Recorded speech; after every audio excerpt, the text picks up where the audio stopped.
Jayanagar police ಠಾಣಾ ವ್ಯಾಪ್ತಿಯಲ್ಲಿ ಒಂದು ಪ್ರಕರಣ ದಾಖಲಾಗಿದೆ. ರಘುನಾಥ್ ಅನ್ನೋ ಒಬ್ಬ ಆರೋಪಿ.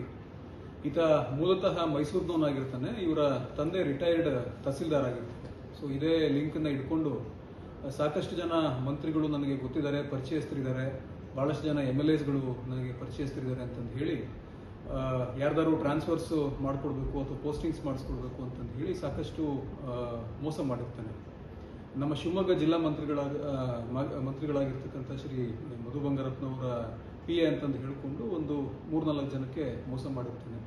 ಈ ಒಂದು ಮೋಡಸ್ ಆಪರೆಂಡಿ ಏನಂತಂದ್ರೆ, ಫಸ್ಟ್ ಎಲ್ಲೆಲ್ಲಿ ಟ್ರಾನ್ಸ್ಫರ್ಸ್ ಅಥವಾ ವೈಟಿಂಗ್ ಫಾರ್ ಪೋಸ್ಟಿಂಗ್ಸ್ ಇರುತ್ತೆ ಅಥವಾ ಯಾರ್ಯಾರು ಟ್ರಾನ್ಸ್ಫರ್ಸಿಗೆ ಟ್ರೈ ಮಾಡ್ತಾ ಇರ್ತಾರೆ ಅಂಥವ್ರದ್ದು ಮಾಹಿತಿ ತಗೊಂಡು ಅಂಥವ್ರಿಗೆ ಫೋನ್ ಮಾಡಿಬಿಟ್ಟು, ಇಲ್ಲ ನಾನು ಲೆಟರ್ ಮಾಡಿಸಿದ್ದೀನಿ, ನನಗೆ ಇಷ್ಟು ದುಡ್ಡು ಹಾಕಿ ಅಷ್ಟು ದುಡ್ಡು ಹಾಕಿ ಅಂತಂದು ಹೇಳಿ ಸ್ವಲ್ಪ ಕನ್ವಿನ್ಸ್ ಮಾಡಿ ದುಡ್ಡನ್ನು ಹಾಕ್ಸ್ಕೊಳ್ತಿರ್ತಾನೆ. ದುಡ್ಡು ಹಾಕ್ಸ್ಕೊಂಡು ಕೆಲವೇ ದಿನಗಳಲ್ಲಿ ಆ ಫೋನ್ ನಂಬರ್ನ ಚೇಂಜ್ ಮಾಡಿರ್ತಾನೆ. ಫೋನ್ ನಂಬರ್ ಚೇಂಜ್ ಮಾಡಿಕೊಂಡು ಮತ್ತೆ ಎಲ್ಲೂ ಟ್ರೇಸಿಗೆ ಸಿಗೋದಿಲ್ಲ.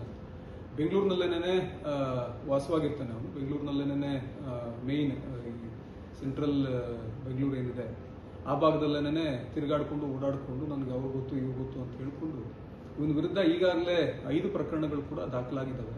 ಬೆಂಗಳೂರು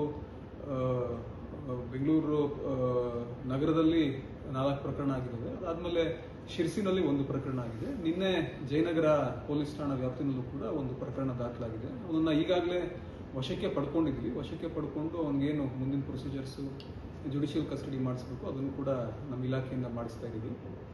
ಸೊ ಯಾವುದೇ ಸಾರ್ವಜನಿಕರಾಗಿರಲಿ ಅಥವಾ ಸರ್ಕಾರಿ ನೌಕರರಾಗಿರಲಿ ಈ ರೀತಿ ಏನಾದರೂ ಮೋಸ ಮಾಡೋದು ಅಥವಾ ಕರೆ ಮಾಡಿ ಟ್ರಾನ್ಸ್ಫರ್ ಮಾಡಿಸ್ತೀವಿ ಅದು ಇದು ಅಂತಂದು ಏನಾದ್ರು ಮೋಸ ಮಾಡ್ತಿದ್ದಾರೆ ಅಂತಂದ್ರೆ ದಯಮಾಡಿ ತಾವು ಪೊಲೀಸ್ ಇಲಾಖೆಗೆ ಬಂದು ಕಂಪ್ಲೇಂಟ್ ಕೊಡ್ತು ಅಂತಂದ್ರೆ ನಾವು FIR ಮಾಡ್ಕೊಳ್ತೀವಿ. ಸೊ ಇದು ಈ ಒಂದು ಒಬ್ಬ ವ್ಯಕ್ತಿ ಏನಿದ್ದಾನೆ ಆ ಒಂದು ಟೆಕ್ನಿಕಲ್ ಡೀಟೇಲ್ಸ್ ಕೂಡ ನಾವು ಅನಾಲಿಸಿಸ್ ಮಾಡ್ತಾ ಇದ್ದೀವಿ.